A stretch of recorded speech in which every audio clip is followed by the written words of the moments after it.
Headline edition, July 8, 1947. The Army Air Forces has announced that a flying disc has been found and is now in the possession of the Army. Army officers say the missile found...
From the studios of Blackwater Media in the city of Atlanta, I am Dr. William Lester, and welcome to another episode of the Shadowland Radio Show.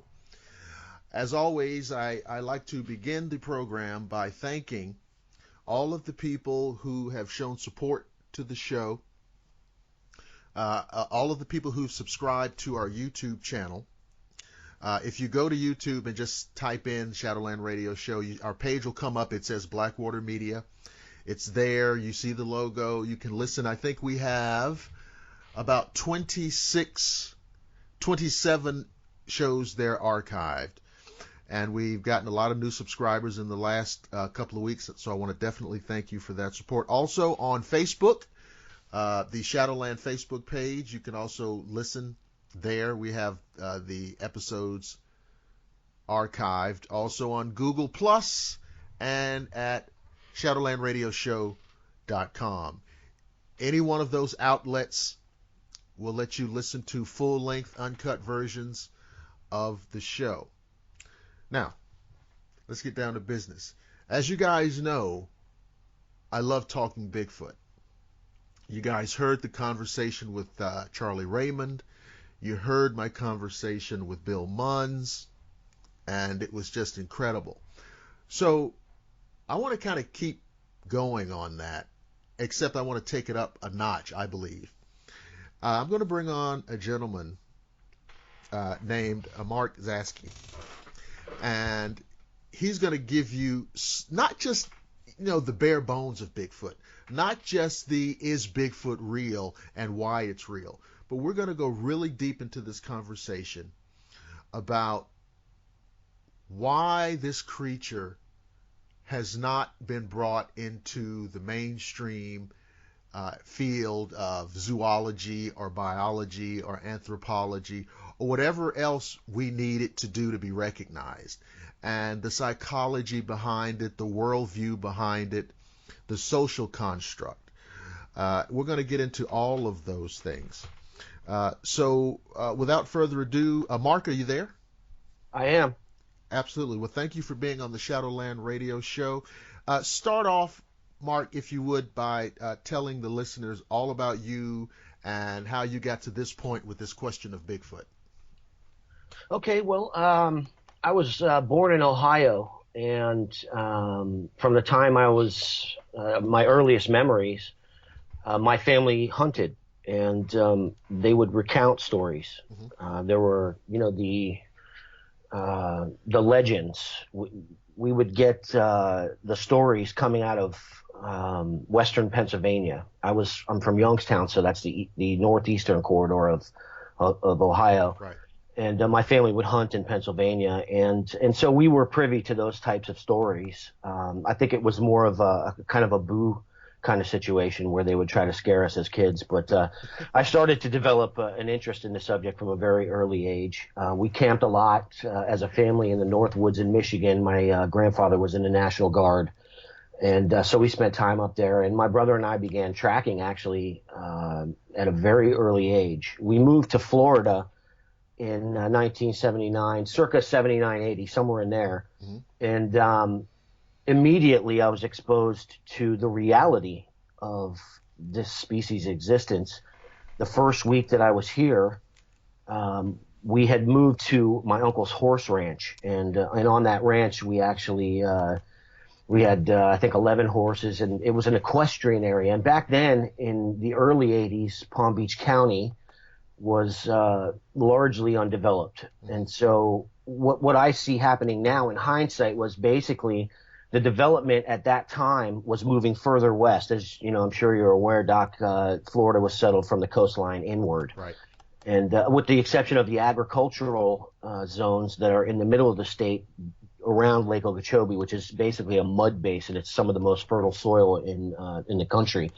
But for the most part, there's a forest corridor just west of civilization. Back then, like I said, it was really rural, within 3 to 3.5 miles west of the coastline.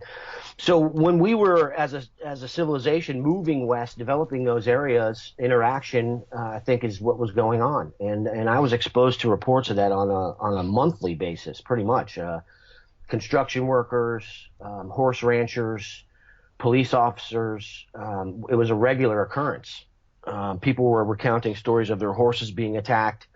And it just was kind of one of those things that you got used to hearing. So for me, the trauma, the psychological trauma, I never really went through that like I probably would have had I grown up with the knowledge or the belief system that this wasn't real. I was exposed to it, so it was a little different. And I can assure you that is a general description of a lot of people's consciousness in the United States who grew up outside of the city in these rural areas. This goes on. So in my exposure to that, I developed a genuine interest in what these beings were. What was this species? And it took off from there. It's funny, as I listened to you talk about this, I was thinking about, I did not grow up in a rural area. I mean, I grew up around concrete and steel. And so my exposure to this subject was very much limited to media, TV, books, magazines, things like that. And I was just thinking, from the time I was aware of this creature, there was never a time when I thought it did not exist. I never went through a period where I thought that Bigfoot did not exist. And I was thinking, I wonder why that is. Why did I not go through a phase where I thought this was all nonsense? Have you ever thought about that? Or at some point, did you feel like it didn't exist, or were you always sure that it did? Well, I think that I can concur with that. I have experienced that. I think from an early age, I knew that there was more to what was going on. I think I had more trouble buying into individual accounts of what was, witnessed or the encounters themselves. But deep down, I think that most people in that place that they really don't like to be in touch with, I think deep down, most people really do have that feeling, that confirmation. There's something, I think, very natural about this species existing, and I can tell you, subsequent research, has validated those feelings for myself. And I went from a state of, and there is a difference in believing in something, and belief requires faith. And without evidence, obviously, and then knowing at the core of your being, and there's a difference. I always recount a statement that I heard, from a Wachowski brothers film. There's a difference between knowing the path and walking the path. Mm-hmm. Absolutely, and it's funny, from a lot of laymen out there, from time to time, somebody will say, "Hey, are you a Bigfoot believer?" or something to that effect, as if, there's nothing other than my willingness to want it to be true to base this on. And so from time to time, you will most likely find yourself in conversations with people where you have to illustrate, listen, no, this is not a matter of belief. I'm not asking you to accept the reality of this based on nothing. And have you found that in the past? Have you had people say, well, this is Mark Zaskey, he's one of these Bigfoot believer guys? Sure. I think that's a very common social concept. I think that, in looking at all of this, the one thing in dealing with my interest and my active participation in the subject of cryptozoology that I'm commonly confronted with is a position from the general public of that, and that type of a standpoint. And I think that it's very common, especially in, like you stated, people who grew up in the concrete jungle. And the bottom line is in looking at all of this and going through the transformation that really everyone has to go through when they try to present information, this is what you encounter. You begin to notice that there are certain paths that the public takes, and invariably they're very similar.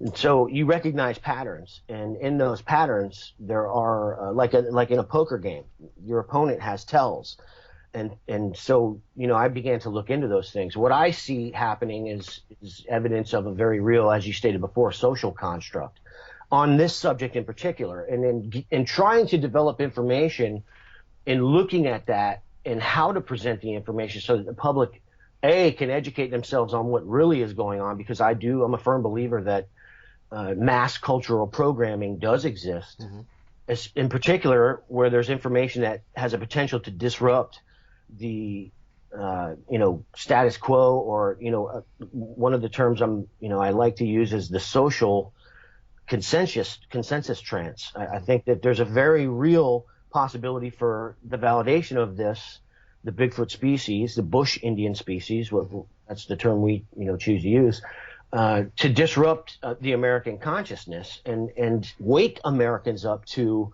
other aspects of reality that they've been largely unaware of, blissfully unaware of, in addition to this. So, I see that. And in dealing with that, we took a really long, hard look at that. We took almost 3.5 years in stepping outside of the subject and watching and seeing those patterns. And you can view that, it's an exploration in you had stated something earlier in conversation about the pentat of the symbol. Right. So the explanation of the symbolism of Bigfoot, and really, to put a finer term on it, an explanation for the social understanding, the American consciousness on the subject would be a much better way to, or a finer point of understanding.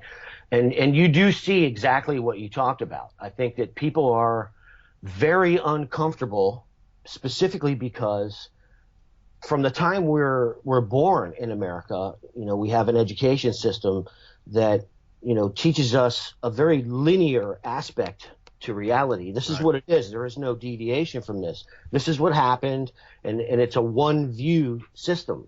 They call it a university for a good reason. It's a one view. That's what it is. I mean, the terminology that's used, there are many aspects of this, but the American public shows very clear evidence of the absorption of this type of symbolism. This really, what it is it's a lack of understanding.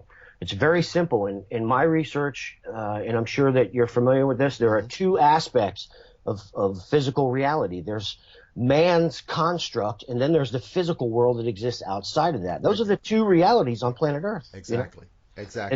And it's difficult for people who exist in that one particular side of it, man's construct, to fathom what actually happens in physical reality, the real physical reality on planet Earth, because they just don't venture out into those areas enough.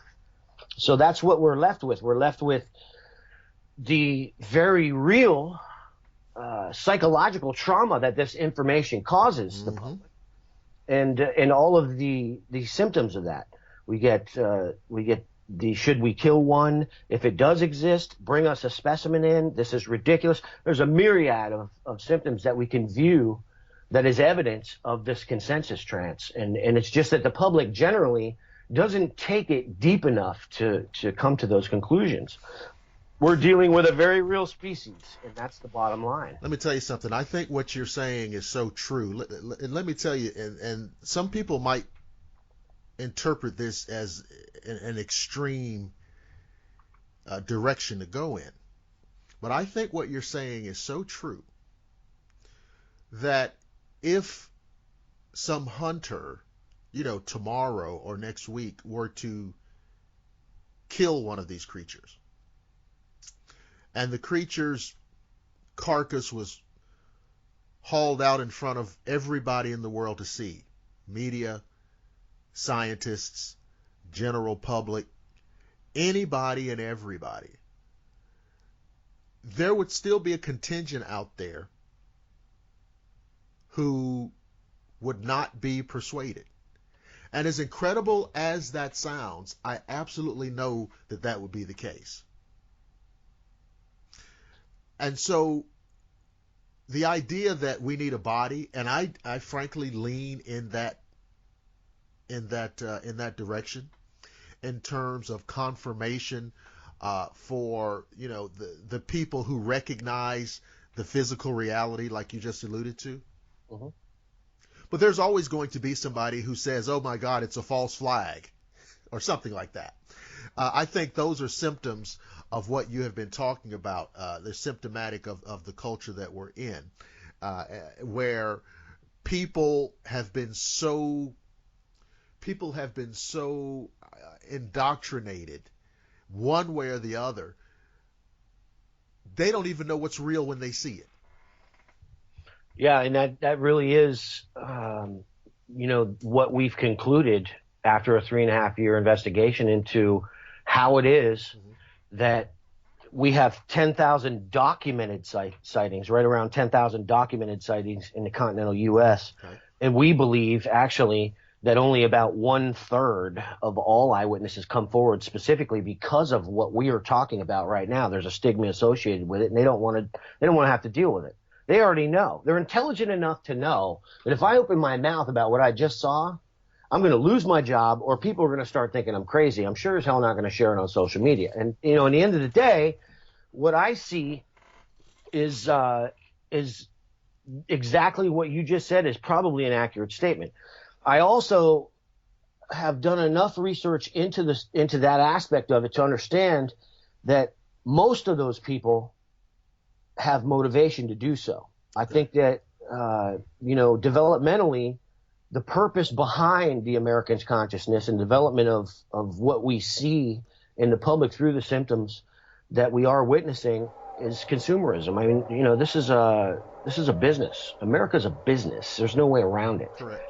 And when I see that, I see, it's not just this subject, but I do see, many different subjects, that have everything to do with everyday life for every single American, that are just belittled and made to look like they're unimportant. I mean, you can log on to any web-based news organization right now, and you'll see that, the flow of information swings so drastically in several different directions that it's almost geared, to kind of buffer the reader and from the actual trauma of some of the information that's being covered. Right. You'll see a very serious political statement from someone like, say, Ron Paul, right, and a video about, the collapse of our financial system. And right, the next article and the article before that is about new shoes or Kim Kardashian. You know what I'm saying? Yeah. And so if you look at it, it really is more about, I believe, about, keeping people doing what they're doing, minding their own business. This is being handled, and you really don't need to worry about it. Is the type of messaging that I think we receive. When in the end of the day, that it's anything but that. And I think that, if it wasn't for what we're seeing now, we would be seeing a very, very strong reaction towards this Bigfoot subject. I think that the way that it's been presented has basically stalled that and prevented that as of yet. But with crypto reality, we're all about educating the public on the seriousness of this issue. And, I'm a firm believer. The only way that you can do that is by first educating the public on what's not real. Mm-hmm. And so we do cover a lot of that programming, and we have a lot to say about that and how this little subconscious consensus trance has been implemented. But then again, still, as you are fully aware of, Doc, it still is up to the individual to take the information and to actually begin to walk the path of discovery. And that, few and far between is a man that will actually take a look at himself, No, absolutely. And again, I like what you said there, because there are people who think that talking about Bigfoot is the same thing as talking about, chasing leprechauns or things of that. So, I mean, there are people who think that they just lump everything that's part of like folklore. They lump it all in together. And of course, you can't sit there and, try to justify, chasing, trolls or unicorns or things like that and still have a serious conversation about Bigfoot. I think that gets down to what you talked about, the way this is presented. It's usually presented and lumped in with all that other, quote, crazy stuff. Okay. And, and so that's why cryptozoology is a slippery slope of a field, because you can very quickly go from talking about the mystery apes, the mystery hominoids, or these aquatic cryptids or what have you, and you can, if you're not careful, you can get pulled down into like I said, chasing fairies. Yeah. I look at the situation like I have, especially with crypto realities research, we basically have a fortified moat around our concept and our belief system.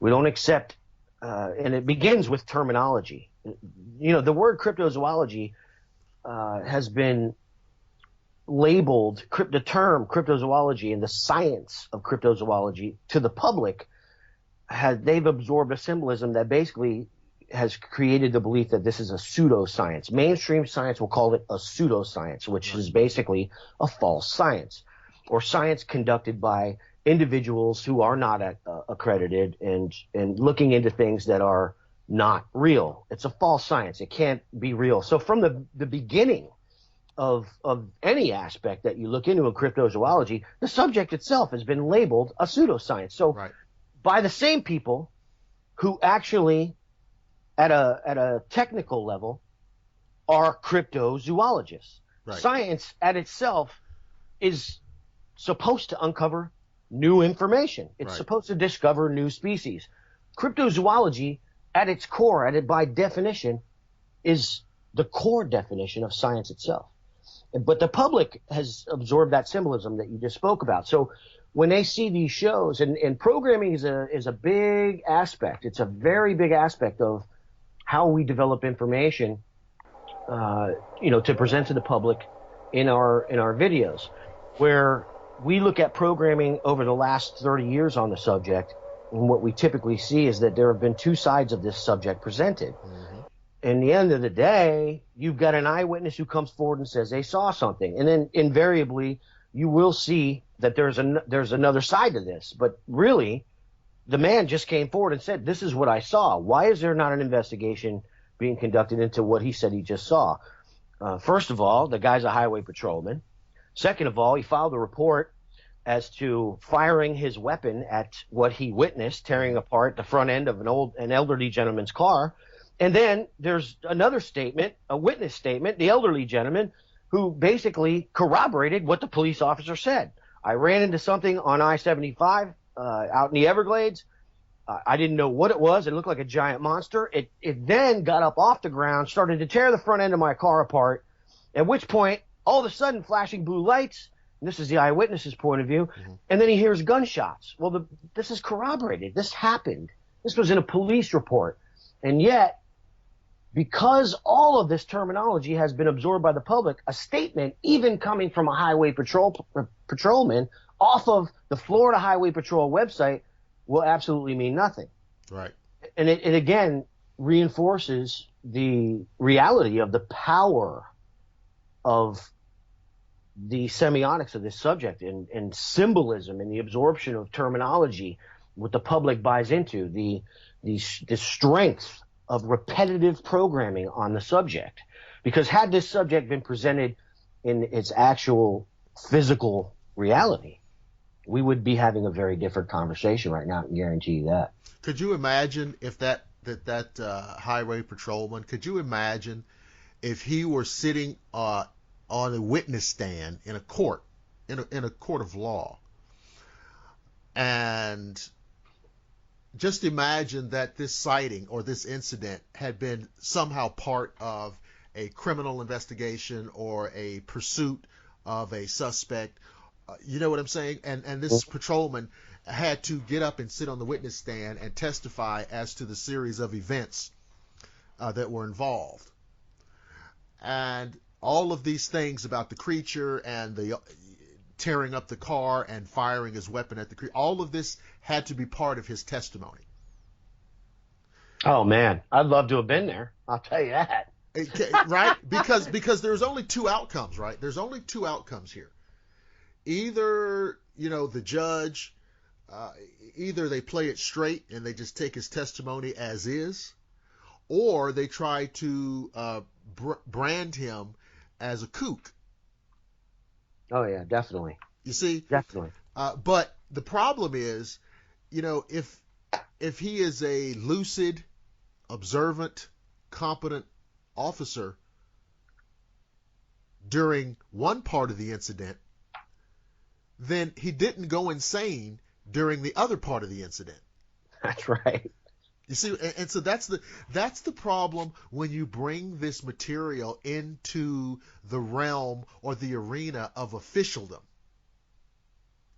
You see? Yeah. Yeah, because you and I both know that, people are not crazy. When they talk about what they saw, we know it's not the product of mental illness. We know it's not the product of some kind of weird psychopathy. We know it's, there are people out there who are predisposed to hoax. But don't we uncover most of these hoaxes in pretty quick order? Well, I think so. Yeah, I think so. I think, what you're describing, about that, in your courtroom metaphor, is essentially that it doesn't matter if one person is exposed to the truth. It doesn't matter if two people are exposed to the truth, because at this point, the absorption of the symbolism of, all the aspects of how the subject has been covered, and not just this subject, but other ones, like you said, it's been lumped in with leprechauns and unicorns. And, I've actually, witnessed archaeologists making statements about this subject, the Bigfoot subject, and likening our subject to searching for unicorns, which is, ludicrous. And I look at the situation and I say, okay, well, at this point, the symbolism is so ingrained in the general public that it doesn't matter if that state trooper goes and testifies, because the other 75 people involved in the situation in the courtroom have not been exposed to it, and they have absorbed the symbolism, and so they have those fears of judgment. They have the inability, and have developed that inability to see outside of the scope of this physical construct that we know, that man has created. And like I say, in a lot of my blog articles and a lot of things I talk about, what I encourage is physical work. And I know that it's difficult. A lot of people don't have time. We've been set up in a way that our time is pretty much planned for us, one way or the other. But with crypto reality, what we try to do is we try to show the importance of the subject, first of all, because it has been handled in a slipshod misrepresentation, period. I mean, there's no getting around that. I mean, you can watch programming, and what you'll see is the implementation of visual stimulus that clearly is geared to getting the public to think that we're looking for gorillas. People are seeing gorillas out there. And if people are seeing gorillas escape from the zoo, they're either hallucinating or they're lying, because, gorilla escape from the zoo is news. I mean, we would hear about this. Well, and that too, I've heard that before, and the thought occurred to me, well, is there an epidemic of escaped gorillas from the zoos around the country? I mean, how many gorillas could possibly get away? Not 30,000. I Exactly. can tell you that. Exactly. I mean, it's absurd. It is absurd, and like I said, at this point, the public polices themselves. The symbolism is so ingrained in their psyches that they've begun to police themselves. They've been doing it for a while. I mean, this is easily viewable on social media in any Bigfoot fan club or group or exploration club. There's a million of them, and you can see it. You can see what's going on. You can watch the programming and then go directly to social media online, and you can see the implementation of that symbolism in the public's behavior. And when you see that, you understand the power of the programming. The bottom line is to remove that is probably the most difficult thing, to do, to counteract it, but it has to be done, Bill. It has to be done. I look at the situation and telling the truth is not a popular thing in the United States these days, but, especially where, it's already been deemed, crazy in the first place. Mm-hmm. There are those who do understand everything that I talk about because they've experienced it themselves. And those are the people that we're trying to rally. I think that, when a grassroots movement does actually start to take root, so to speak, mm-hmm. and momentum is gained, it can start with 1, then it's 2, then it's 6, then it's 8. There are models, very successful models throughout history of this type of stuff that have completely overturned symbolism and educated the public on very important aspects of our physical reality outside of our known construct. And they have been able to make very serious changes in those within those subjects and eventually within physical reality. I always use Greenpeace as an example. I know that's maybe a little difficult to kind of comprehend and compare with this subject, but in the end of the day, it's the same thing. Few people started it. They started to show people accurate information. Right. There was counterintelligence run on all that stuff, and this was not happening, and you could see it going on, and there were documentaries made to try to counter it. The next thing you know, the general public started to really take a look. And that's all really that we're trying to do. We're trying to just get the public to take a look. When I talk about how the programming clearly is geared and has been geared for a long time to get people to think that this is a lesser species of primate. In the family hominidae, we have modern man and then the pre-humans and some other hominids, but we also have gorillas and a few other species of lower class or lesser human primates. That's where all the confusion comes in. These documentaries will clearly say things that are very generalized. They'll use terms like, human primate. Mm-hmm. But then the visual stimulus will be of monkeys and gorillas and the lesser human primates. There is a clear chromosomal difference between modern man and a gorilla or a chimpanzee. Of course. They don't openly state that on these programs. And that's because an eyewitness invariably will say that what they saw, if they got a good look at it, had a hooded nose. And as we all know, mainstream modern day science, evolutionary science, talks about the hooded nose as being one of those tells that sets us apart from all the rest. Modern man. Well, eyewitnesses describe a hooded nose. Doesn't matter if it's covered in hair.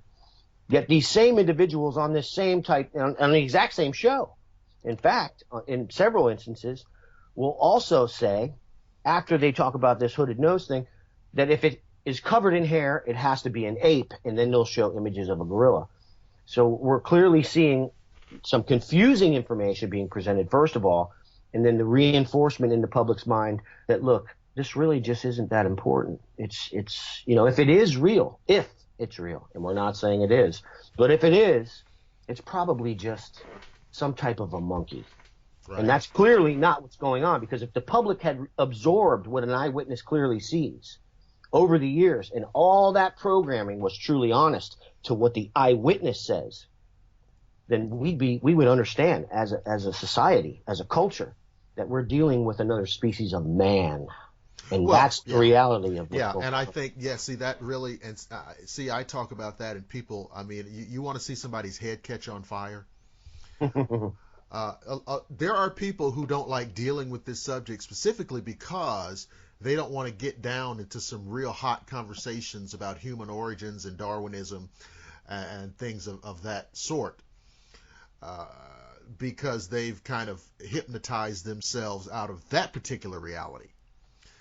And I think I would even go so far as to say that is in part why this subject is taboo in some circles.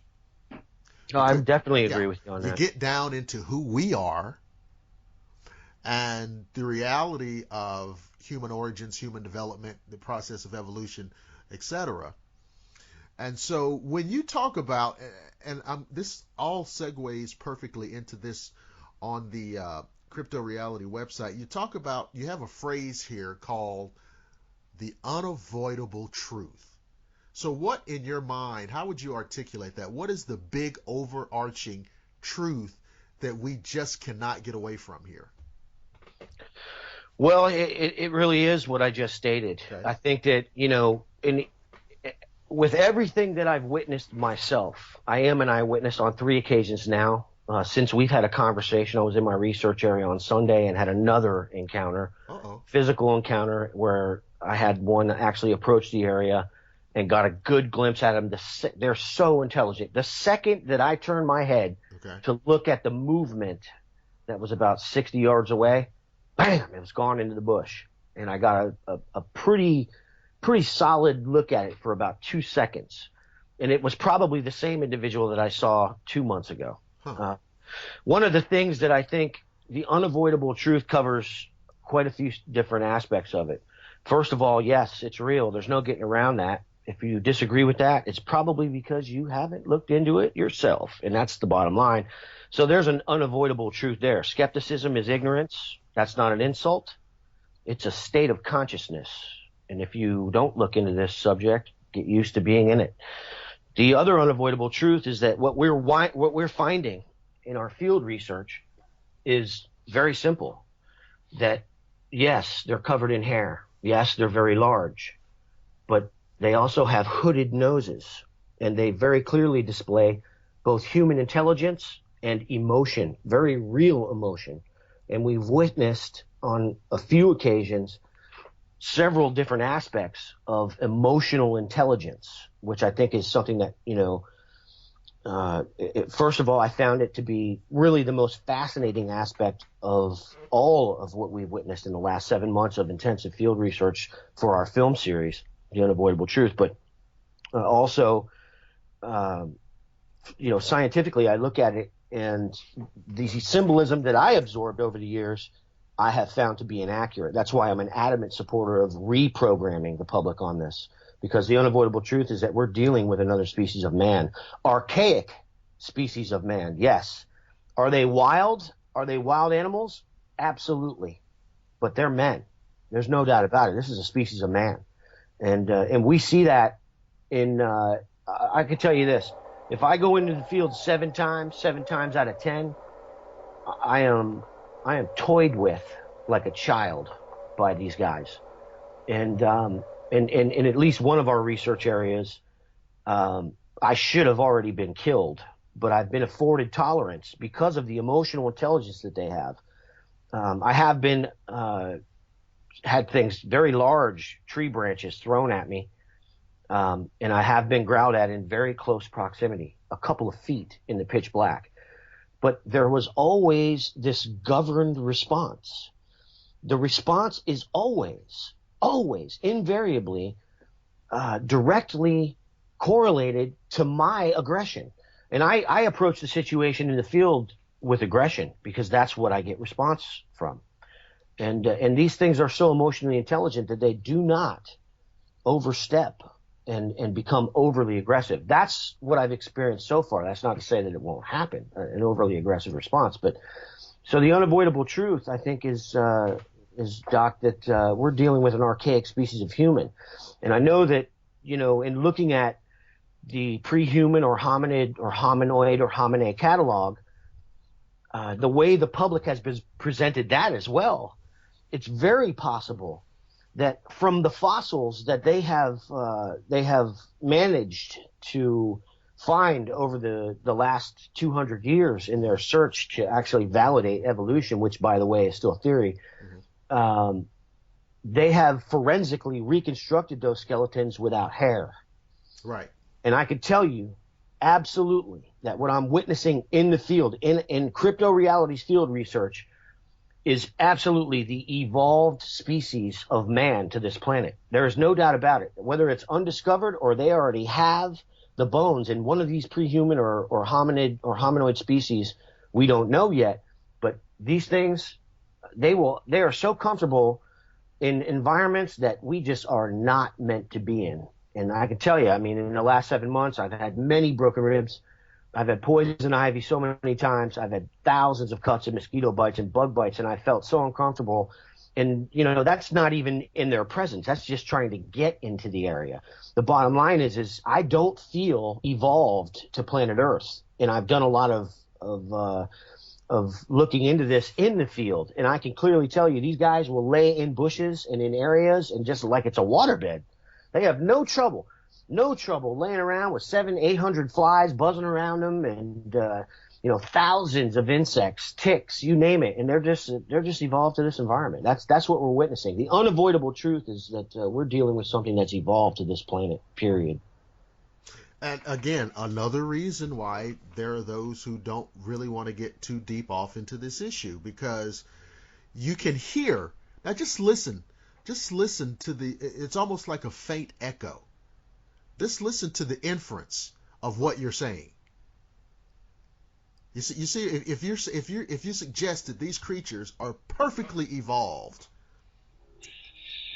for planet Earth, well, what's implicit in what you're saying? Well, Doc, I have begun to ask myself those questions, and I know exactly what you're getting at. And the main question that's come out of all of this research that I don't normally share about is who are we? Mm-hmm. And I look at the situation like, that's something that we will begin to look into when the time is right. I think that we are developing information right now on what is absolutely an evolved species to planet Earth. I think that one of the aspects of modern day evolutionary science is recreation or forensic development in what they want us to see those pre-human bones as in the flesh is inaccurate. I think that evolutionary environmental evolution is something that they've left out in that. Right. I think that there are thousands upon thousands of species, many species of mammal, and in those environments, I'd say 99% of those mammals have hair all over them. Right. And I think that something that has evolved to this planet will invariably develop that. And that is what we're seeing.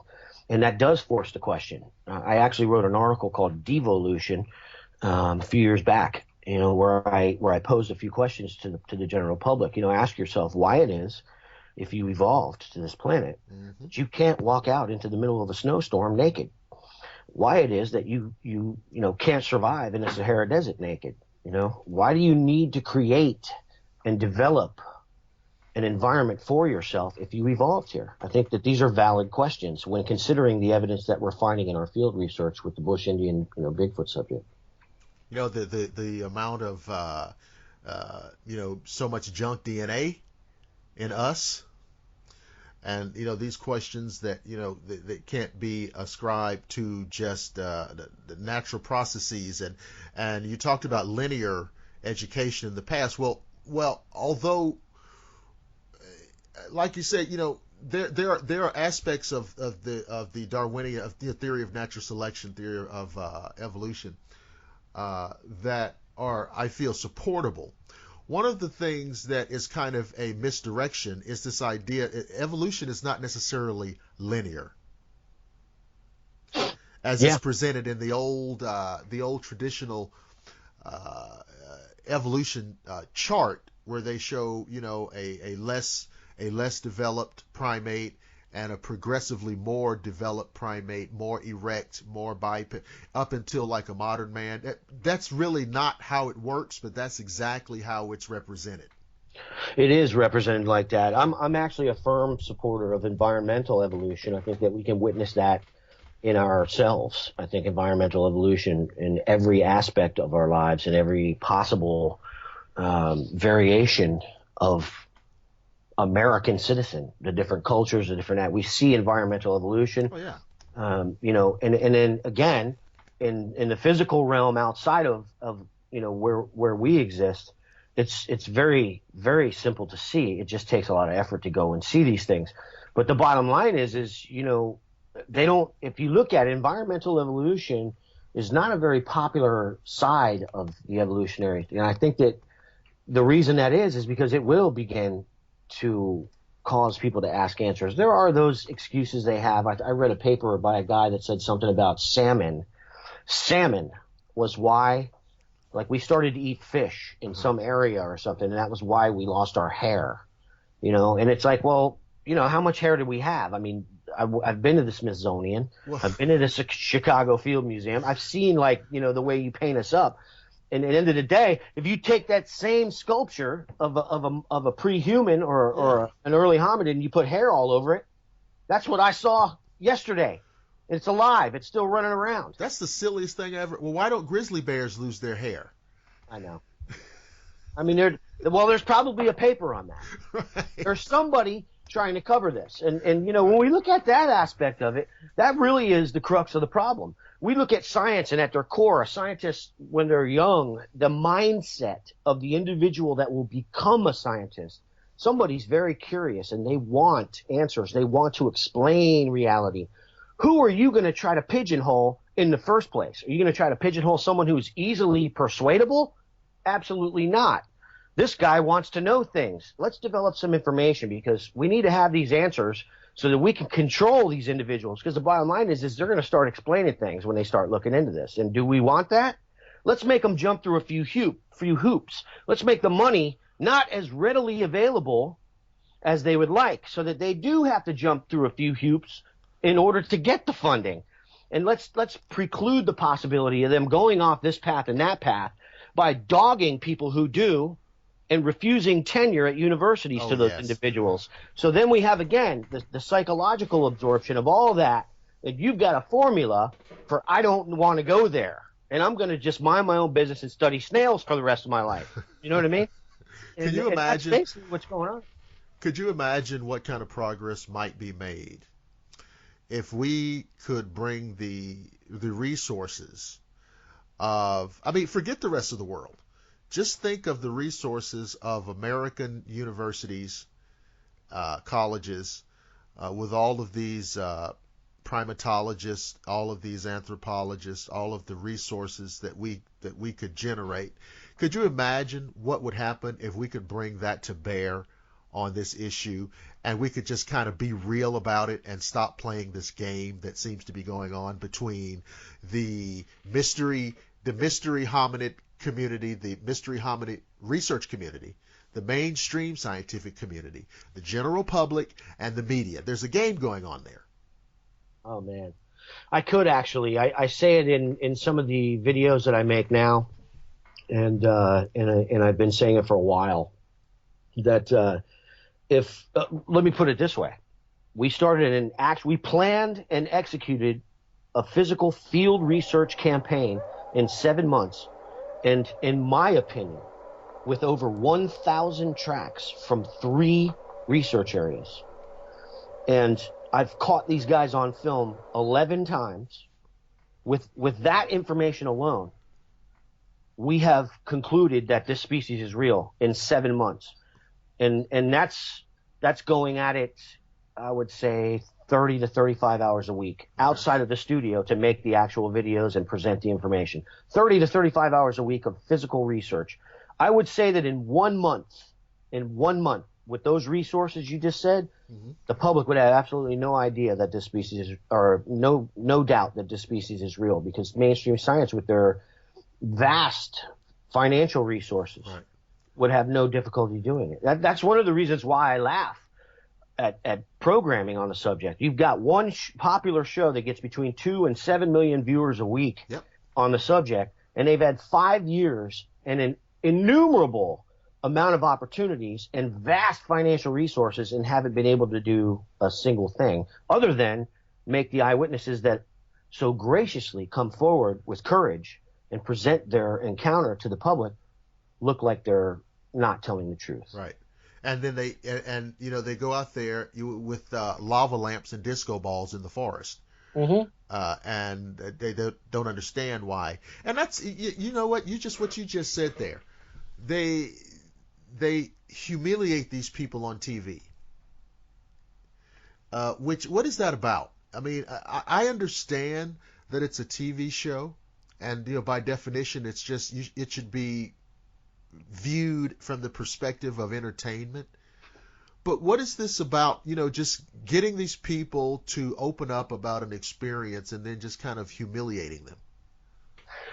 Well, I think the first thing that, the public really needs to understand about that, especially if they're not educated on the subject in any way, is that these people aren't approached with the idea that, hey, listen, you're going to tell us all this, and then we're going to have a scientist basically humiliate you on national television. Right. That's not the idea. So what clearly happens is these people are told or influenced in a way that, listen, this is safe. You can tell us what really happened. And there's, I'm sure someone that guides these individuals who have never been on television into how to present their encounter, Doc. You know what I mean? And these people feel comfortable enough that they can actually do that.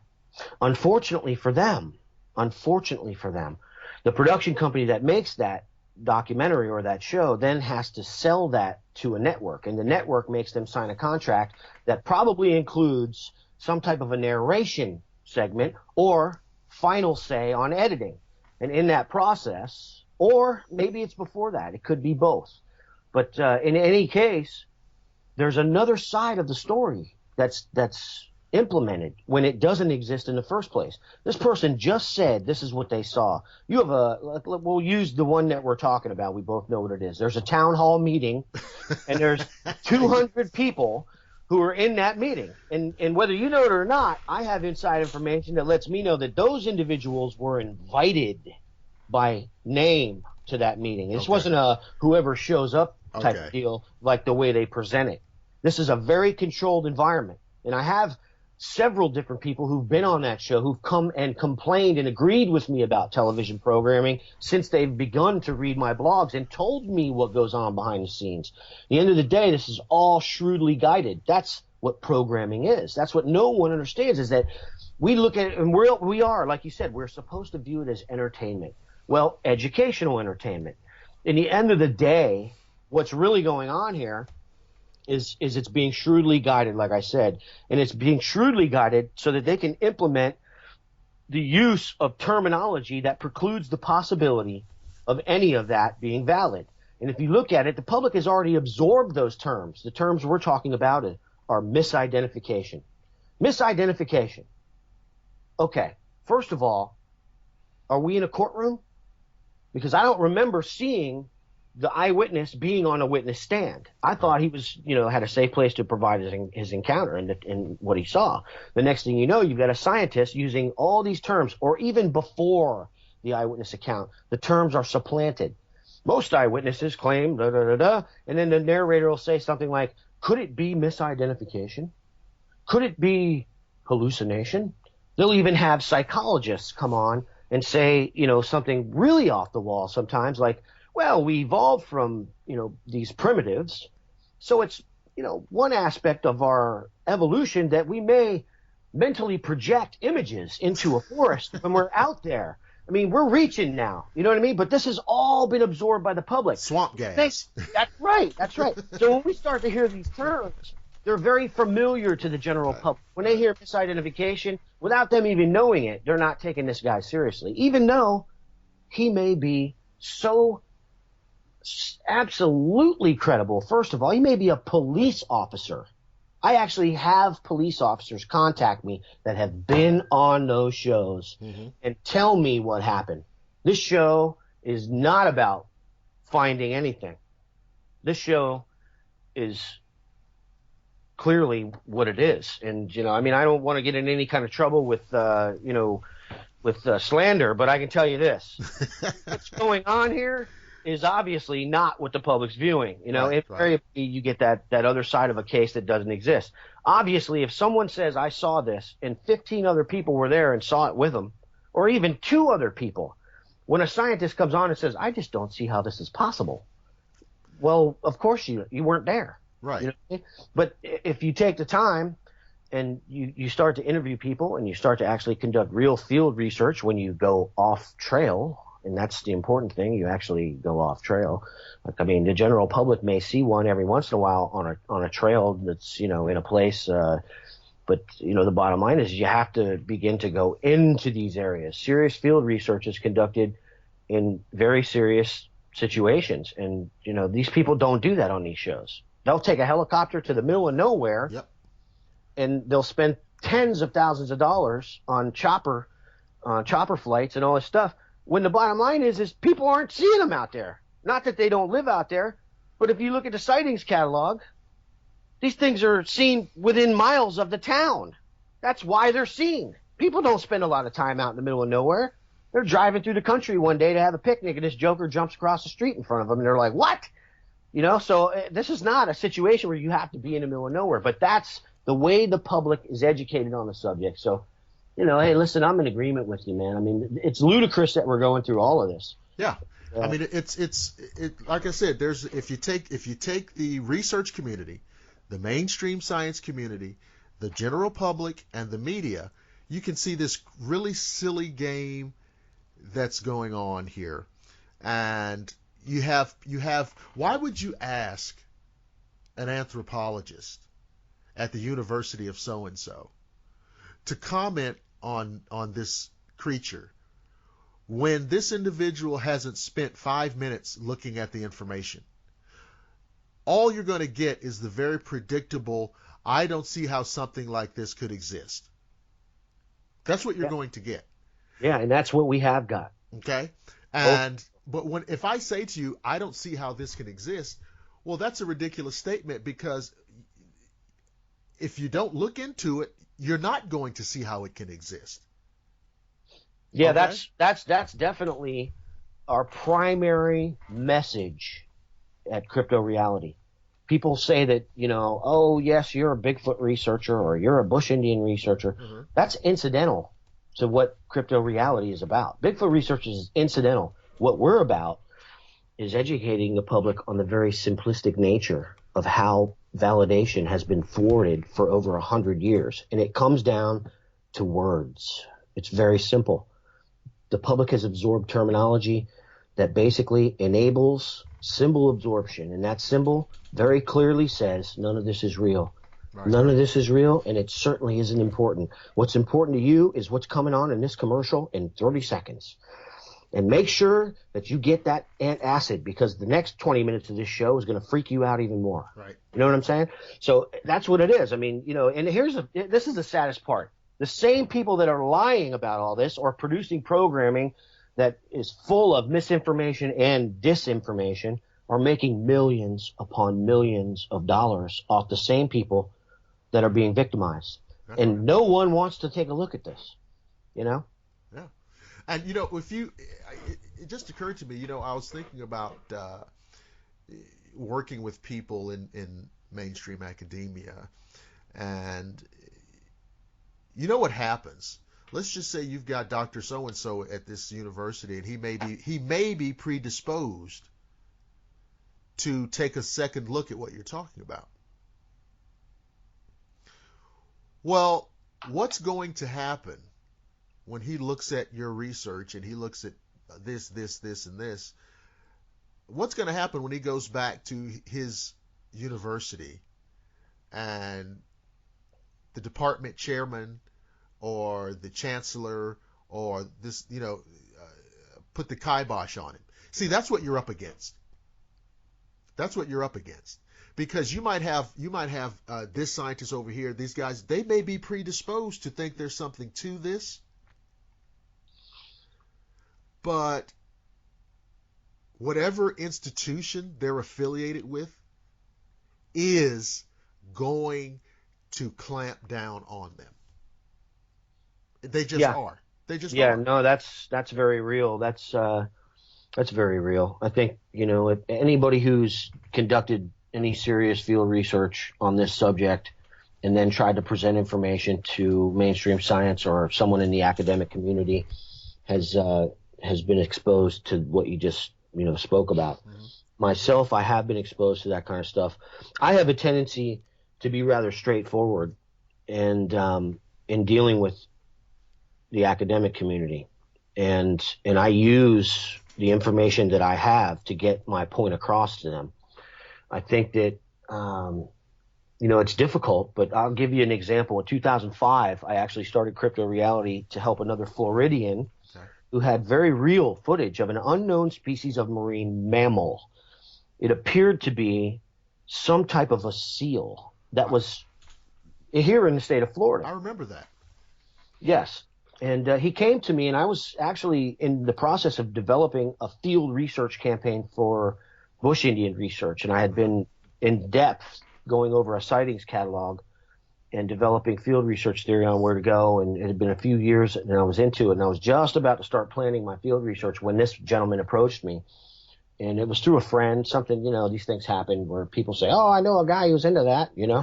The next thing you know, I'm watching this footage. Well, first and foremost, I'm an outdoorsman in the state of Florida. Most of my experience outdoors has been somewhere around water. We have a lot of swamp. So out west, I was always in the swamp. But on the coastline, I'm a commercial fisherman, and I've been a professional fisherman on and off my whole life. And I've spent thousands upon thousands, tens of thousands of hours at sea and in these estuaries where this gentleman filmed these what appeared to be seals, an unclassified kind of seal. And what happened was, I agreed to take the footage on because what I saw I'd never seen before, and I'm very familiar with every single zoological species or marine zoological species here in the state of Florida. I've seen hundreds of times manatees. I've swam with them. I've been in close proximity to them for a long time, many occasions, and that they're not manatees. I was privy to watching all of the footage he had, and he had several hours of it. The Monster Quest episode that he eventually did debunked the subject, debunked the possibility that was anything other than a manatee, when the reality of the situation was quite different. I actually approached Nova Southeastern University with that footage, and I piqued the head of Pinniped Research at Nova, his curiosity, because he said I emailed him a single frame from the footage. And he emailed me back and he said, is this a joke? And I was like, no, this is very real. And there's several hours of the footage at close range. And he was like, what? So they came from Miami to my house in Palm Beach. The head of the department and his understudy, or, the assistant head of the department. Right. Now, when the head walked in the door, he had a file with him. And this is dealing with mainstream science on cryptozoological subjects 101. Okay. From my experience. I said, well, why don't you have a seat? And I put the film on the TV, and the film wasn't on 13 seconds. And he opened the file and he said, well, that's a so-and-so seal. And he showed me a picture. That's this. And I said, okay, well, what I'm seeing in that image that you have there is white with black polka dots all over it. And it's laying on a bed of snow. So I assume it's an Arctic seal. And it's only about 6 feet long? Well, this thing's about 13 feet long on the footage. So why don't we put that picture back and try another picture there, guy? You know what I mean? Right. And so we went through 20 different ones, and they came to the conclusion that it had to be a hooded seal, an Arctic seal that occasionally gets lost and gets swept down the coast and ends up in the Gulf of Mexico dead or dying off the coast of Florida because they die at a certain temperature. They're an Arctic seal. Right. And now I've got hours of footage, and I'm flipping through them going, can you see this? And these men were intent, it was obvious, on convincing me that what was on that film had already been discovered. In the end of the day, what I had to do, and I did this specifically because I knew that that was what they were going to do, I read the gentleman's research. He published a research paper on the fatality index of the hooded seal. Okay. I'd already gone through the entire catalog of seals, and I knew they were going to present this information, and I knew what I had to do. And he published a paper on the fatality index of the hooded seal, and I ended up using his own research against him just to get him to take a step back outside of himself and actually look at the TV. Because they insisted it was a hooded seal. Well, the time date stamp on that footage was August. And I actually went back and found temperature readings online at the National Oceanic and Atmospheric Administration's website for that given area. And the water was in excess of 87 degrees Fahrenheit. And the fatality index for the hooded seal, when its brain shuts down, was 82 degrees Fahrenheit. What we were watching, all of us, on that film was 3 individuals, a male and a female, and I say that because there was a calf that constantly swam by that smaller individual's side, so we assumed it was a female, frolicking, feeding on mullet, feeding on fish. Manatees are vegetarian. So finally they conceded. When he said that, I said, well, is it possible for an Arctic seal to change its evolutionary biology in one lifetime and adapt from being an Arctic seal to a tropical species of seal? And he said, that's a good point. Let's take a look at what you got here. It took me 2 hours to get him to the point where they would actually look at the film. Finally, the end result was we'll fully fund an expedition to the area as long as we get to publish our findings. And the guy that had the footage was like, well, I want $10,000. Okay. And I'm like, what? You know, I'm like, come on, man, this is like science. And we got these guys just worked for 6 months to have this like happen. We're going to go on an expedition. This is going to happen. We're going to validate this. Right. And wanted money. He wanted money. He wasn't in it for anything other than money. And they looked at him and they were like, but this is like potentially a new species. I mean, we agree. This is something we don't know what this is. And finally, you know, and he wouldn't tell him where to go. He didn't want any part of it. And then he advised me that he wanted to have Monster Quest look into it. And like I said, they had people with no interest whatsoever comment on it. And the last word on that show, on that episode, was from a manatee biologist. And that individual very clearly said that it was prop scarring, when the nature of prop scarring does not produce a triple segmented tail. The trident tail. I remember the video. Yeah, man. And we had 3 individuals, an infant, a female, and a big male that clearly didn't have manatee morphology in the head or the tail. They all 3 had the same tail. And I was like, well, you got what you deserved. You wanted money, you got paid, and now no one knows this is real. Yeah. Yeah. And that's what we're dealing with. You know what I mean? So, and here's the thing.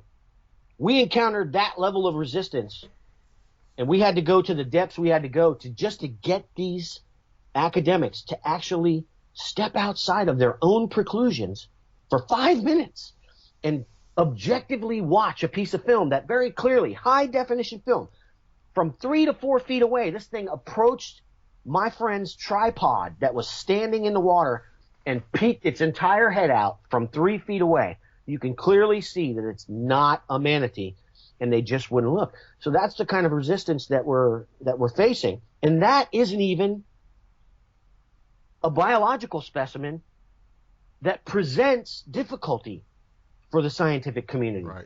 That's not something that will potentially disrupt consciousness. Hey, there's a new type of seal. No one's going to not go to work over that. You know what I'm saying? They're going to be like, hey, that's cool, man, you know. But you talk about Bigfoot, I mean, yeah, it's obvious that the scale we're seeing, the twisting of the facts and the twisting of the eyewitness encounters and the terminology and the implementation of all this, the threats that you're talking about, the academic threats, they have a leash around their necks. I always say it like this, Doc. There are 9 chairs and there are 10 scientists. and they're all supposed to be doing the tango around those chairs. That's right. Do you want to be the one guy doing the samba when the music stops? Because I guarantee you, them guys that are doing the tango are going to get their chair. And that's the end of it right there. And therein lies difficulty in kind of integrating the mainstream scientists into these different things. There's still too many mitigating circumstances that they view as detrimental to their career. I mean, I know that there are a few out there who have a great deal of courage. I suspect they're out there in the media and people know who they are. I think that the universities that they're associated with are probably afraid to mess with them. And that's one thing I would say to academics out there. Go ahead and go public. That can be protection. In some ways, yeah. I mean, at one point there was a paleoanthropologist from Idaho State University. In the beginning of his career, he made a big boo-boo on national television. He was green in his understanding of the situation that he was in. I'll just say it that way. Mm-hmm. He basically made the statement with a huge 16-inch or 17-inch Sasquatch track in his hand, a cast. He said, well, the track clearly shows both human and non-human primate traits. Okay. Well, we're fully aware that there's a chromosomal difference. So in my mind, what I heard was this could be a hybrid. I see. And in doing that, within months, he was threatened. The academic community was all over him. His fellow academics at the university were publicly defaming him and saying he should be stripped of tenure, he should be, fired. The university, I'm sure, was not happy about this because essentially his little objective examination of what is clearly viewable in these tracks, jeopardized quite a bit more than he realized. I can tell you this. It wasn't long before he put out a paper and was talking about the non-human primate traits that he viewed in those tracks. Mm-hmm.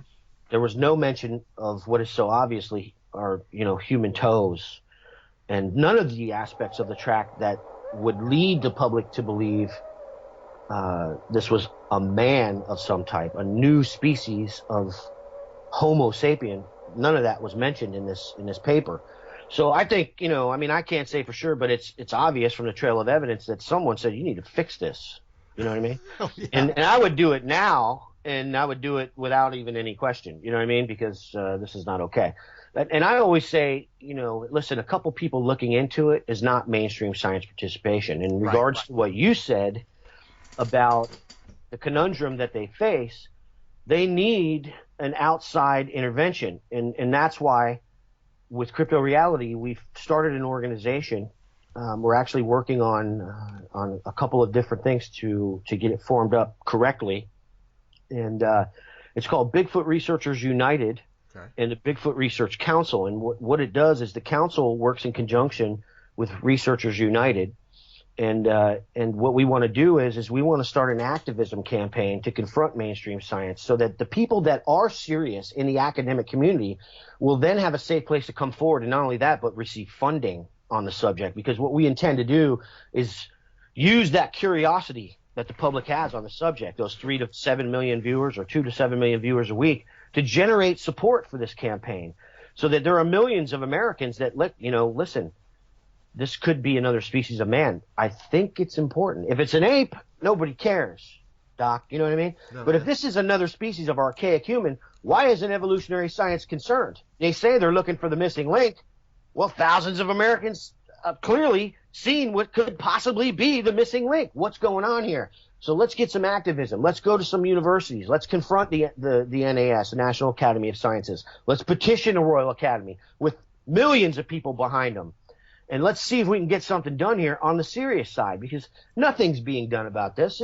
What are we going to do? Sit by for another 100 years and just fascinate over it? I mean, this is ridiculous. I mean, everybody knows this is going on, whether you're in denial or not. you know people are saying that they're seeing this. Not every one of them can be crazy. I mean, if you think everybody's crazy who sees a Bigfoot, you should be concerned, because the bottom line is some of these people are packing heat and they're pulling you over. I once heard another radio personality who, again, not someone who really ever looks into this, but they see, every now and then they'll see an article somewhere.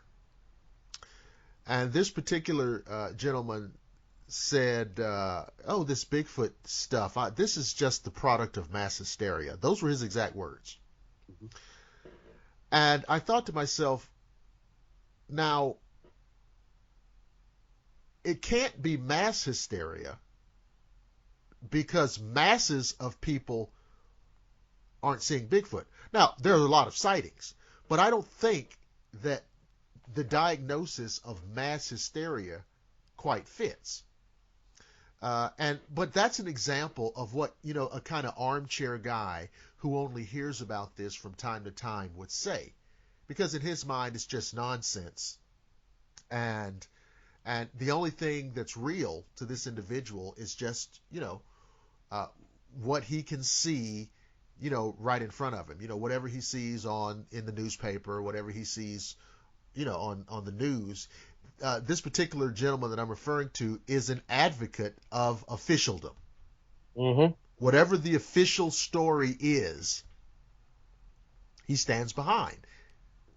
And any deviation from that is just the product of you not thinking clearly. Okay? Well, that's symbol dependence, plain and simple. That's symbol dependence is what that is. I'm uncomfortable if I step outside of what is okay. I have to be politically correct in every aspect of my life. Yeah. And so these are the things. Now, I hope I'm not talking out of school here, but I did hear you mention that there was a documentary that you were producing. Is that right? And if so, do you want to tell the listeners about it? Sure. We're actually with cryptoreality.us going to begin teaching the public how they can do this for themselves, and because it is our firm belief that the reason we're in this situation right now is not enough people know the truth, regardless of what they've learned about the subject from the programming. The truth is, like I said, there's a difference between knowing the path and walking the path, I can assure you. So what we've done is we've started a film series called The Unavoidable Truth. And what we intend to do is give you exactly what we see and film in the field. Like I said, we have over 1,000 tracks in 7 months of filming. We've been to 4 different places in the state of Florida so far, and we've got evidence in every single place. There are 6 or 7 different wildlife management areas in Palm Beach County, and these guys are in every single one of them, and I have tracks from every single one of them. We filmed them in 2 different parks here in Palm Beach County so far. I've seen them in 2 different parks myself here in Palm Beach County. So the film series is geared to educate the public on what isn't correct in the programming that they've absorbed so far. And what we intend to do, hopefully, is garner support for the Homo sapien side of this issue, because we believe that the general public will actually begin to care a bit more about learning about the subject if they realize there is still an archaic species of man running around out there that somehow has managed to hold on through the millennia right alongside of us in spite of our detrimental behavior to the environment. And that is actually the case. That's the case. So the film series is geared to educate the public on what's going on here in the state of Florida. We stay close to home, and it's our goal eventually to continue to develop legislation that we can, get the species protected, and their habitat actually protected. We don't want to change anything that the public does, and we don't want that to happen. I don't honestly believe that it's that big of a deal to the general public. I think I said that on that last broadcast I did. Right. Never underestimate the mediocrity of American consciousness. Yeah, I thought that was a great thing. I thought it was really good to put out there because it's absolutely true. And I think that whoever it is out there that's worried about all this, and I can't imagine, I assume maybe, I don't know, Department of the Interior. You know what I mean? I can't imagine whoever those folks are who are worried about this. I really have to tell you that you need to get somewhere and sit down. It's not that big of a deal. Yeah. Well, I mean, the same thing that's been happening is probably going to keep happening. People are going to see them. They're going to report it. And that's the end of it. I mean, they've been getting shot by hunters for 100 and 200 years. Since we settled in the Americas, they've been getting shot, period. And people have had interactions on the other side. It's been going on. If that's the reasoning behind it, bears kill people too, you know? People kill more people than these things kill. So let's worry about that. At the end of the day, we're just trying to get something noted in the information of these parks that say, listen, if you're hunting in here and you see one of these guys, don't shoot it. They were here before you, and you're going to have some respect for that, you know? Yeah, that I don't believe is going to be a compelling enough reason to stop some people from just, breaking some shots off. I'm that's going to happen. I'm telling you, it's going to happen. Well, I think that, with everything in America, we have that phenomenon, Don't do this. Well, someone's going to say, I've got to do it. I've got to do it. And then someone will, hopefully, with legislation in place, get into serious trouble for doing that. But, the pro-kill thing, we're not about that. I'm of the understanding and the knowledge that this has been validated by science at some level. Yes. I don't see that it's even possible that mainstream science at some level, I believe the upper echelons within the Royal Academy of Science and the National Academy of Sciences and certain governmental organizations, like you said, the Department of Interior, U.S. Forestry Service, and a few other organizations aren't fully aware of this. I've spoken to enough people that work in these organizations to know that they're fully aware of what's going on. Fully aware. So what is their – okay, well, that's all right. With that being – so what's going on then? What is their problem? Is this one of those problems where – they just don't know what to say, so they say nothing? Well, I mean, we're looking at departmentalization again, and that's how a lot of this is accomplished. They don't know what the upper hand is going to say if they were to come forward. There are obviously those situations that there is a threat of, I'm going to lose my retirement. I've had people contact me and say that, listen, I'm a wildlife officer. What you're saying is accurate on the money. Last week, I had two of my partners call me from the field. They were standing right in front of 3 17-inch tracks. The thing just jumped across the trail in front of them as they were driving through this area checking for poachers. But what do you want us to do about it? I'll lose my retirement. See, it's the same threat everywhere. Right. Money. It's well-being. It's all of this, hey, listen. I always say it like this, man. I'm not out in this for a popularity contest. I'm going to say what needs to be said. And in doing so, hopefully some motivation will start to increase with the general public. And, I'm not in this for making people comfortable. We deal in information that makes people uncomfortable. That's the bottom line. So you're going to be uncomfortable anyway. I might as well say what needs to be said. That's the way I look at it. With our film series, we hope to try to make people a little more motivated because I think essentially, like I said, it has not been realized, the seriousness, the gravity of there still being an archaic species of man. Man, it's still here. I think Lloyd Pye put it, the late, great Lloyd Pye put it the best way possible, man. Listen, these guys have been around. We existed and coexisted with them. It's written about all through history. This is not something that just happened in the 20th century or the 19th or the 18th century. It's been going on for as long as man has been around. They've been here, and there's drawings on cave walls, So we look at a situation like all we need to do is actually validate it because it's not like we don't realize what's going on. Yeah. Their fears, I think, like you said, man, I think, they're unfounded. I think that, there's an almighty dollar somewhere in there, obviously. Absolutely. And I like that you referenced Lloyd Pye. I was a big fan of his. I remember the years ago reading Everything You Know Is Wrong, which was one of his books. And it's really one of those, it's one of those books designed to help reshape your worldview. or kind of recalibrate your worldview about most of these things that we're talking about.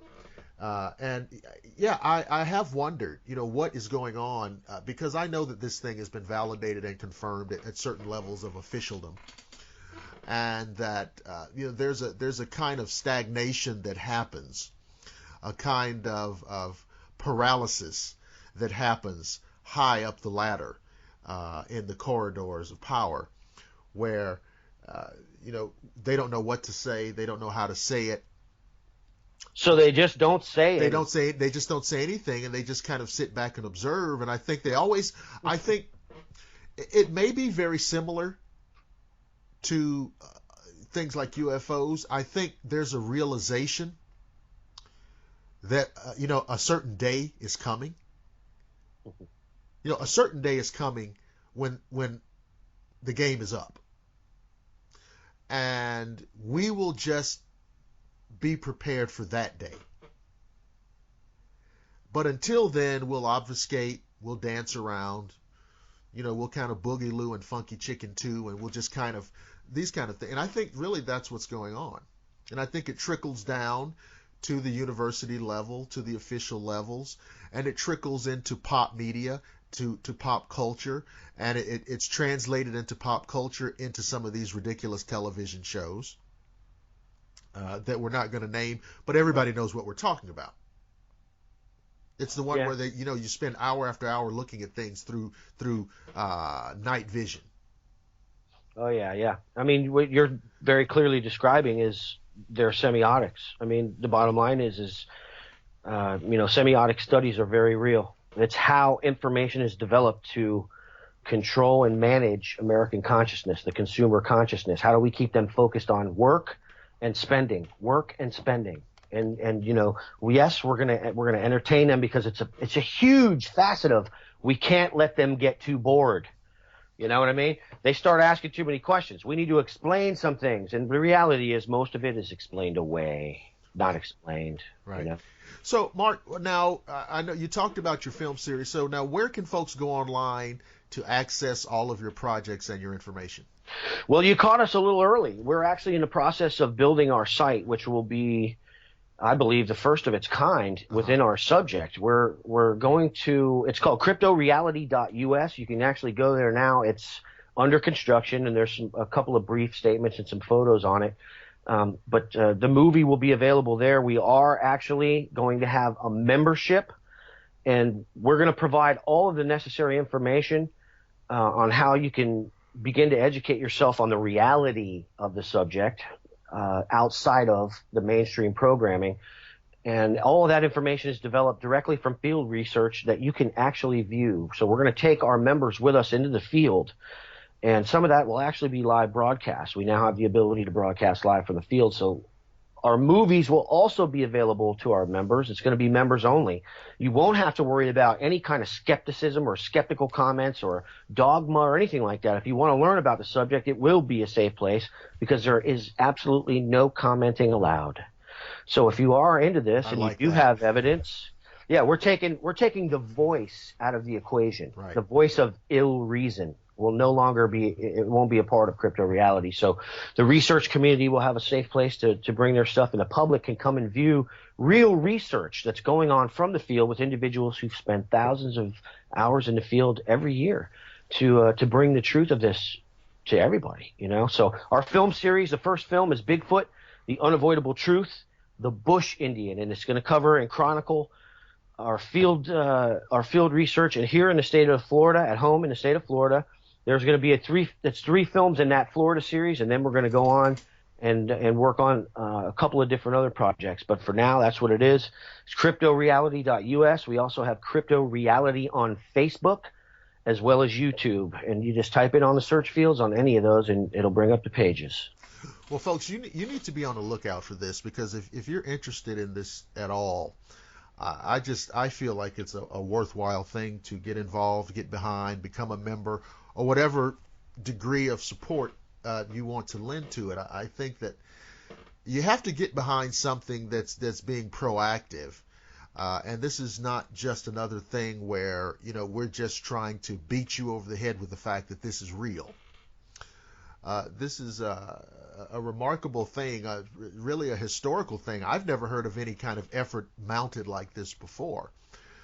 So I think you definitely need to check it out. So here's what we're going to do, folks. We're going to wrap our show up. We'd like to say thank you to our guest, Mark Zaskey, who is the founder of Crypto Reality, which is just a remarkable effort at kind of re-socializing us to this reality.